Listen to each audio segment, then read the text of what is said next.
Hi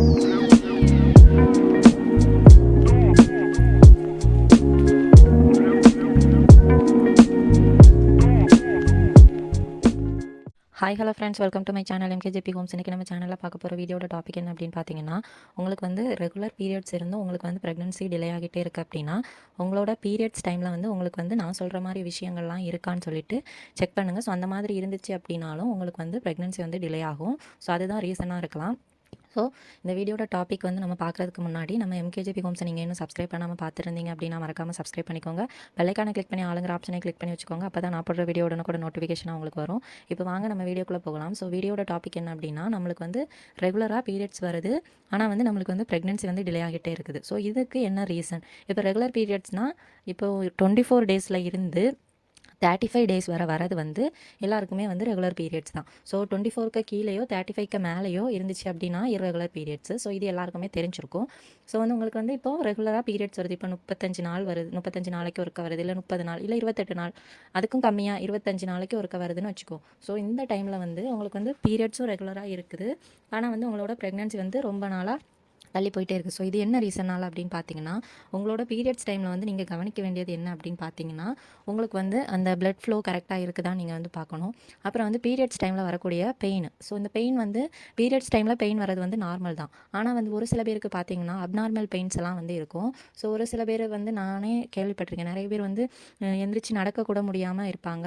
அவங்களுக்கு வந்து அந்த பிளட் ஃப்ளோவும் அதிகமாக இருக்கும். அவங்களால வந்து அந்த பெயினையும் தாங்க முடியாது. படுத்தே இருப்பாங்க, நடக்க முடியாது, அவங்களால வெளியே போக மாட்டாங்க. ஒரு சில பேருக்கு வந்து வாமிட்டிங் இருக்கும். சில பேர் வந்து இன்ஜெக்ஷன் எடுப்பாங்க. எனக்கு தெரிஞ்ச என்னோட கிளாஸ்மேட்டு கூட இன்ஜெக்ஷன் எடுத்தெல்லாம் நான் கேள்விப்பட்டிருக்கேன். ஸோ இந்த மாதிரி நிறைய பேர் இருக்கிறாங்க. நம்மளுக்கு தான் வந்து இதெல்லாம் பற்றி தெரியறதில்ல. நம்மளுக்கு வந்து இந்த அப்நார்மல் பெயின் இருந்துச்சு அப்படின்னா அது வந்து நம்மளுக்கு கண்டிப்பாக ப்ராப்ளம் தான். ஸோ வந்து எனக்குமே இந்த இந்த ப்ராப்ளம் வந்து இருந்துச்சு. எப்போ அப்படின்னு பார்த்தீங்கன்னா, ஸ்கூல் அண்ட் காலேஜ் டேஸில் வந்து இருந்துச்சு. எனக்கு வந்து எந்த நாளில் வந்து இருக்கும் அப்படின்னா, அந்த டே 2ல் வந்து எனக்கு வந்து ஹெவி பெயினாக இருக்கும். என்னால் உட்காரக்கூட முடியாது. ரொம்ப பெயினாக இருக்கும். தாங்க முடியாத அளவுக்கு கூட பெயின் வந்து நான் வந்து அனுபவிச்சிருக்கேன். ஸோ இது வந்து அப்போ எனக்கு தெரியாது. நான் வந்து ஆனால் கரெக்டாக 28 டேஸ்க்கு ஒன்ஸ் வந்து பீரியட்ஸ் ஆயிரும். ஸோ நான் அப்போ நினச்சேன், இது வந்து நார்மலாக இருக்கிறதுனால நம்மளுக்கு வந்து இந்த ஹெவி பெயின் இருக்குது போல் அப்படின்னு. ஆனால் ஒரு சில பேரெல்லாம் பார்த்திங்கன்னா பீரியட்ஸ் வந்ததாகவே அவங்களுக்கு தெரியாது. அவங்களுக்கு வந்து அவங்கள பார்த்தா நார்மலாக ஸ்கூல் காலேஜ் எல்லாம் வருவாங்க, அவங்களோட டெய்லி ரொட்டீன் பண்ணுவாங்க. ஸோ அவங்களுக்கு எந்த வித பெயின் வந்து லைட்டாக இருக்குன்னு சொல்லுவாங்க. வந்துச்சா இன்றைக்கி பீரியட்ஸ் ஆச்சா, எனக்கு கொஞ்சம் நேரம் பெயின் இருக்கும், அப்புறம் அது போயிடும் அப்படி சொல்லி கேள்விப்பட்டிருக்கேன். ஸோ அவங்களெல்லாம் பார்த்தா நம்மளுக்கு வந்து ஒரு மாதிரி என்ன சொல்கிறது, நம்மளுக்கு அந்த மாதிரி இல்லை, அந்த மாதிரி தோணும். ஏன்னா நம்மளுக்கு அவ்வளோ பெயினை வந்து நம்ம வந்து அனுபவிக்கிறதுனால நான் வந்து சம்டைம்ஸ் வந்து ஸ்கூல் காலேஜ்லாம் போனது கிடையாது. ஸோ அந்த செகண்ட் டேஸில் மட்டும், மேக்ஸிமம் போனதில்லை, எனக்கு ஞாபகம் இல்லை. ஸோ வந்து அப்போ நினச்சது இது வந்து நார்மல்னு. ஆனால் இது வந்து இப்போ அப்நார்மல் பெயின். ஸோ இப்போ தான் வந்து நம்மளுக்கு வந்து இதெல்லாம் பற்றி படிக்கிறதுனால ஸோ தெரியுது. ஸோ இந்த மாதிரி உங்களுக்கு இருந்துச்சு அப்படின்னா நீங்கள் வந்து அதை வந்து ஈஸியாக விட்டுறாதீங்க. இது வந்து இந்த மாதிரி பெயின் இருக்கிறதுனால கூட நம்மளுக்கு வந்து ப்ரெக்னன்சி டிலே ஆகும். ஸோ இந்த பெயின் வந்து எதனால் வருது, இந்த பெயின் தான் நம்மளுக்கு வந்து ப்ராப்ளமா அப்படின்னு கேட்டால் ப்ராப்ளம்னு சொல்லலாம். இதுதான் முக்கியமான ரீசன் அப்படின்னு வந்து நம்மளால் சொல்ல முடியாது. இதுவும் ஒரு காரணம் அப்படின்னு. இந்த பெயின் வந்து எதனால் வருது அப்படின்னா, நம்மளோட எண்டோமெட்ரியம், அதாவது அந்த கர்ப்பப்பையோட சுவர் வந்து நம்மளுக்கு வந்து ஒவ்வொரு டைமும் வந்து பீரியட்ஸ் வரும்போது அதெல்லாம் வந்து செதஞ்சு போய் தான் அது வந்து நம்மளுக்கு வந்து பீரியட்ஸ் அந்த பிளட்டாகவும் பிளட் கிளாட்டாகவும் வெளியே வரும். ஸோ அந்த எக்கு வரக்கூடிய அந்த எக்கு ரிலீஸ் ஆகி ஓவுலேஷன் ஆகி அது ரெப்சர் ஆகி அதுவும் சேர்ந்து தான் வெளியே வரும். ஸோ இந்த மாதிரி ப்ராப்ளம்னால நம்மளுக்கு வந்து கர்ப்பப்பை தான் நம்மளுக்கு ப்ரெக்னன்சிக்கு மெயினே. ஸோ அதுவே ஒழுங்காக நம்மளுக்கு இல்லை அப்படிங்கும்போது நம்மளுக்கு வந்து எப்படி வந்து நம்மளோட ப்ரெக்னன்சியை நம்மளால் கன்ஃபார்ம் பண்ண முடியும்? ஸோ இந்த ஹெவி பெயின் வந்து உங்களோட கர்ப்பப்பை வந்து வீக் ஆகிருக்கு, அதில் வந்து எக்கு வந்து க்ரோத் ஆகலை, எக்கு க்ரோத் ஆகிறதுல ப்ராப்ளம் இருக்குது, இல்லை வந்து உங்களுக்கு வந்து அயன் சத்து கம்மியாக இருக்குது. ஸோ இந்த மாதிரி ரீசன்ஸ்னால தான் நம்மளுக்கு வந்து இந்த ஹெவி பெயின் வருது. ஸோ இது தெரியாமலே நம்ம வந்து இருந்துகிட்ருக்கோம்.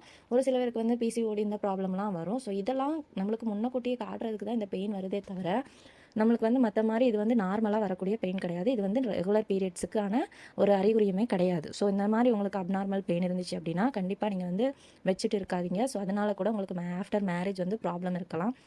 ஸோ வந்து நம்மளோட யூட்ரஸ் வந்து வீக்காக இருக்கிறதுனால தான் நம்மளுக்கு வந்து இந்த மாதிரி பெயின்ஸ் எல்லாம் வந்து வருது.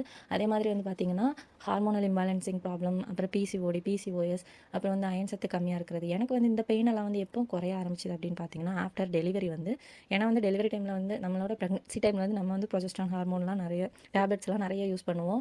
அதே மாதிரி ஃபோலிக் ஆசிட் டேப்லெட்லாம் நம்மளுக்கு தருவாங்க. ஸோ இந்த ஃபோலிக் ஆசிட் டேப்லெட்லாம் நம்ம அதிகமாக எடுக்கும்போது நம்மளோட அந்த ப்ராப்ளம்லாம் வந்து க்யூர் ஆகிறதுக்கு நிறைய சான்ஸ் இருக்கும். ஸோ இப்போ வந்து இந்த மாதிரி அப்நார்மல் பெயின்னு எனக்கு வந்து வராது. ஆனால் பெயின் இருக்கும். பெயின் வந்து என்னால் ஃபீல் பண்ண முடியும். முன்ன இருந்த மாதிரி அப்நார்மலாக கிடையாது. ஸோ வந்து உங்களுக்கும் இந்த மாதிரி பெயின் இருந்துச்சு, ரெகுலர் பீரியட்ஸ் இருந்தும் உங்களுக்கு வந்து பெயின் வந்து அப்நார்மலாக இருக்குது அப்படின்னா வச்சுட்டு இருக்காதீங்க. உங்களுக்கு கல்யாணம் ஆயிருந்தாலும் சரி, நீங்கள் வந்து ஸ்கூல் காலேஜ் படிச்சுட்டு இருந்தாலும் சரி, அப்நார்மலாக பெயின் இருந்துச்சு அப்படின்னா கண்டிப்பாக ஹாஸ்பிட்டல் போய் செக் பண்ணி என்ன ப்ராப்ளம் இருக்குன்னு தெரிஞ்சுக்கோங்க. ஸோ இது வந்து மஸ்ட் இம்பார்ட்டண்ட். இதுதான் இந்த வீடியோவில் வந்து நம்ம சொல்ல வந்தது. ஸோ இதனால் கூட நம்மளோட ப்ரெக்னன்சி வந்து டிலே ஆகிறதுக்கு சான்ஸ் அதிகம். இதுவும் ஒரு காரணம் தான் நம்மளோட ப்ரெக்னன்சி டிலே ஆகிறதுக்கு. ஸோ இந்த வீடியோட டாபிக் வந்து உங்களுக்கு யூஸ்ஃபுல்லாக இருக்கும்னு நினைக்கிறேன். இந்த வீடியோட டாபிக் உங்களுக்கு பிடிச்சிருந்துச்சு அப்படின்னா லைக் பண்ணுங்கள், ஷேர் பண்ணுங்கள், கமெண்ட் பண்ணுங்கள். மறக்காமல் எம்கேஜிபி ஹோம்ஸை சப்ஸ்கிரைப் பண்ணி நம்ம சேனலுக்கு சப்போர்ட் பண்ணுங்கள். Thank you friends.